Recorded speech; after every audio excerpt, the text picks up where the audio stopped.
Assalamualaikum warahmatullahi wabarakatuh. Materi hari ini tentang planning merchandise assortment and buying system di dalam retail. Apa sih sebenarnya yang disebut dengan planning merchandise assortment? Jadi ini sebenarnya proses di mana pengecer itu mencoba untuk menawarkan jumlah barang ya, jumlah barangnya di saat yang tepat, waktu, serta barang yang dikasih itu juga benar-benar memenuhi tujuan keuangan dari si retail. Nah, biasanya ini menjelaskan secara umum produk apa saja secara kategori yang ada di retail tersebut, mulai dari mengatur proses pembelian berdasarkan kategori, kemudian ditetapkan tujuan finansial dari produk tersebut, serta mengembangkan assortment plan atau proses atau rencana pemilahan di dalam retail. Nah, kemudian fungsinya ini sebenarnya untuk merencanakan, menganalisa, kemudian mengatur barang dagangan yang akan disediakan di dalam retail agar mampu mencapai sasaran keuangan perusahaan. Nah, ruang lingkupnya itu adalah sebenarnya di keuangan itu berupa anggaran pembelian. Jadi si retail ini dia sudah punya plan jauh-jauh hari dalam proses pembelian dari produk retail tersebut. Kemudian target penjualannya berapa. Kemudian ada target nilai serta persentase gross margin yang akan dihasilkan berapa. Nah, misalnya si manufaktur nih, manufaktur dia masuk ke retail. Di retail itu dia akan kasih list price dari produk akan yang dijual itu, serta dari beberapa kategori. Dia akan kategorikan. Nah, misalnya pada kategori umum atau media massal atau yang spesifik dia akan kasih tahu. Kemudian di dalam proses planning merchandise assortment dan buying system ini ada proses mengatur proses pembelian itu berdasarkan kategori. Nah, kategori itu apa maksudnya, Bu? Jadi barang di dalam retail itu atau barang yang akan kita jualkan itu dikelompokkan. Nah, ini disebut dengan product structure. Kalau produknya dikelompokkan yang terbesar dulu disebut divisi. Kalau dikelompokkan berdasarkan terkecil itu disebut kategori atau subkategori. Nah, setiap kategori ini berisi daftar item barang yang memiliki fungsi dan tujuan yang sama. Artinya saling menggantikan satu sama lain atau substitusi. Nah, kalau di dalam kategori pengelolaan barang retail berbasis makanan itu ada 7 kriteria. Yang pertama itu ini secara umum juga sih, nggak harus di makanan, tapi ini lebih kategorinya di makanan. Yang pertama, pemilihan atau penyusunan barang itu berdasarkan kategori. Ada yang berdasarkan merek atau brand, ada yang berdasarkan ukuran, ada berdasarkan kemasan, ada berdasarkan varian, ada berdasarkan harga.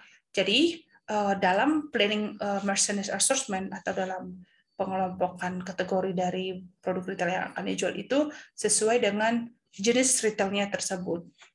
Nah, standarnya itu biasanya dikategorikan itu kalau di misalnya di minimarket itu kan dia SKU itu dikategorikan itu berdasarkan fungsi ya, fungsi atau disusun berdasarkan kategori tertentu, misalnya satu brand khusus popok. Nah, semua brand popok itu akan dalam satu tempat gitu. Dan segala ukurannya juga di situ. Kemudian atau mungkin khusus makanan. Jadi nggak boleh tuh digabung antara makanan dengan misalnya sabun atau peralatan mandi, itu nggak boleh, harus terpisah. Atau misalnya barang-barang hajat atau yang berbahaya itu biasanya letaknya jauh dari tempat karena takutnya mengkontaminasi. Nah, kemudian ada yang disebut dalam strategi merek ya di dalam planning source assessment ini. Karena si retail itu dalam menjual produk dagangannya itu orang pasti memperhatikan brand. Sehingga kalau kalian masuk ke retail walaupun itu minimarket, dia biasanya minta misalnya makanan nih, makan itu harus ada PIRT-nya atau izinnya. Jadi harus ada brand, setidaknya ada kontak number.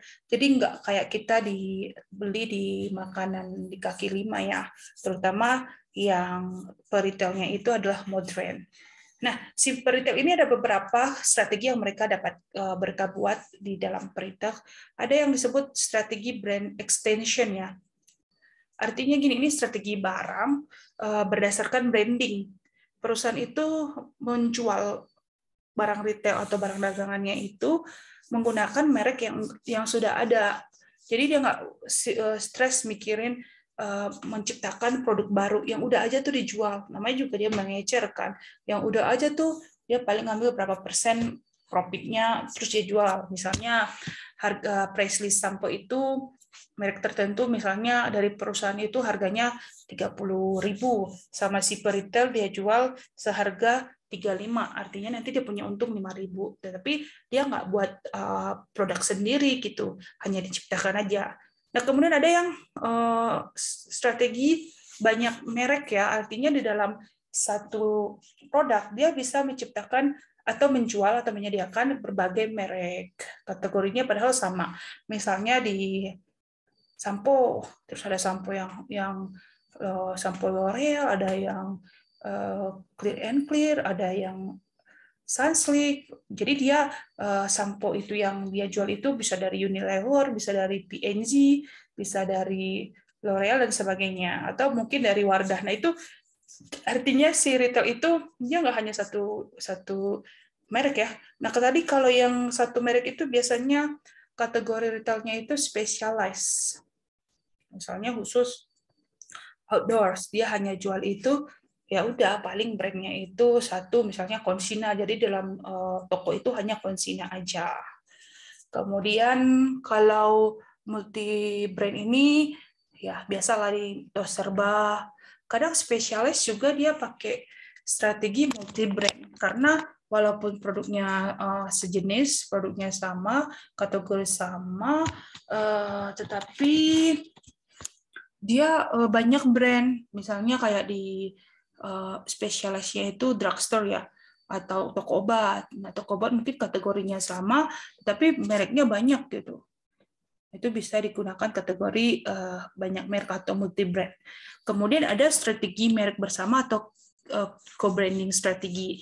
Jadi si peritel bekerja sama dengan si perusahaan untuk membuat merek lalu dijual. Ini contohnya seperti yang dilakukan Alfamart dan Minimarket atau yang dilakukan 7-Eleven. Jadi dia punya manufacturer sendiri dia jual. Jadi selain dia jual brand orang lain, dia juga punya brand tersendiri juga. Nah, sementara kalau dalam sistem buying system di retail ini itu berdasarkan seperti proses pembelian pada umumnya di perusahaan ya. Artinya ada siklus pesanan, penerimaan pesanan.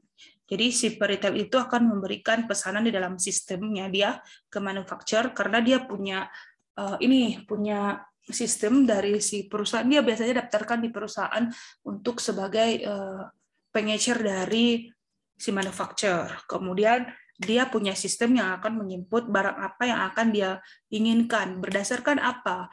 Berdasarkan pembelian dari si konsumen. Jadi di dalam peritel itu, dia kan kalau misalnya kita beli di khususnya peritel yang modern ya, di peritel modern itu, mereka itu selalu mencatat atau merecord transaksi pembelian. Nah, di dalam transaksi pembelian itu kelihatan apa saja barang yang sering orang beli gitu, merek apa. Nah, dia nanti akan menghubungi si perusahaan atau berdasarkan dia cek dulu kan di warehouse-nya seperti apa. Nah, biasanya di supply chain itu kita kembali ke materi sebelumnya, dia punya fungsi untuk menjaga inventory di dalam retail atau days of inventory berapa lama. Jadi nanti saat dia pre-order lagi, dia akan pesan si peretailnya kepada si manufacturer. Nah, manufacturer harusnya dia punya planner ya, berapa, karena di manufacturer dia punya target penjualan juga. Nggak mungkin dia kasih barang-barang yang nggak laku gitu, atau yang kadang juga produk itu nggak laku ditarik ke obsolete, si manufakturnya tarik. Nah, jadi buying systemnya itu si peritel buat data ya, dia simpan, dia kirim ke perusahaan berdasarkan histori penjualan. Nah, kalau misalnya peritelnya yang baru seperti apa? Kalau peritel baru biasanya dia jualan misalnya ini minimarket yang sesuai dengan kebutuhan, dan biasanya nggak mau ngambil stok banyak tuh, hanya beberapa saja. Kemudian habis itu kalau si peritelnya sudah kirim PO, purchase order kepada si manufacturer, jadi PO namanya ya, kemudian ada si perusahaan buatin produknya, kemudian dia kirim, nanti si retailnya melakukan penerimaan. Nah, nanti dia ada PR atau purchase release-nya, kemudian serah terimanya seperti apa. Nah, di dalam fungsi dari buying system ini sebenarnya ada dua ya. Yang pertama itu memonitor dan mengukur permintaan rata-rata untuk barang-barang tertentu pada tingkat SKU. Kemudian meramalkan permintaan di masa depan. Jadi memang si peritel itu biasanya meramalkan, tapi ini nggak kerjaan si peritel juga, yang ada dia pusing, dia harus buat peramalan. Biasanya dari si perusahaannya yang akan menjaga days of inventory si peritelnya, dia udah punya sistem tuh. Jadi ada plannernya untuk menghitung itu. Jadi si peritelnya ya udah tinggal jualan aja. Tapi memang kalau barangnya nggak terlalu sering keluar, jadi days of inventory-nya itu tinggi di dalam retail dia dan nggak terlalu laku atau slow moving ya, biasanya dia stop, nggak mau beli lagi sampai stoknya dia habis. Kadang tergantung bagaimana kontrak dari si peritel dengan manufaktur. Terkadang misalnya kalau nggak laku ya udah itu harus potong tuh dari biaya yang akan dibayarkan oleh si peritel, itu ditanggung oleh si manufaktur. Nah, kemudian pada retail ini sebenarnya sistem pembelian itu berbeda ya. Ada yang berdasarkan fashion, ada yang staple untuk pemula. Jadi beda per retailnya, beda juga sistem pembeliannya. Ada beberapa perusahaan itu sistemnya itu ya udah mereka itu sistem bayar dulu, artinya si perusahaan ini, si retail ini khususnya ke manufaktur, ya udah dia punya target nih misalnya 100 juta. Mau laku mau nggak laku, si retail harus bayar 100 juta si manufaktur. Ada sistem yang seperti itu, baiknya seperti itu. Tetapi ada juga si perusahaan yang sistemnya ya udah yang dibayarkan itu berapa yang terjual gitu. Jadi kalau misalnya kita sistemnya ini saya punya target 100 juta. Ternyata pada si retail nggak laku nih 100 juta, yang rugi si retail. Nah, kalau di sistemnya yang ada aja yang laku, ya udah itu yang dibayar, itu yang rugi itu si manufakturnya sih kalau dia nggak laku, dan apalagi kalau dia produknya makanan dan expired. Bahkan untuk shampoo dan sebagainya itu produk kan ada expirednya juga. Jadi memang harus ditinjau. Nah, contoh buying system pada misalnya retail Carrefour, di sana itu banyak ya, tetapi sebenarnya sistem pembayarannya yaitu yang berapa yang terjual itu yang akan dibayar.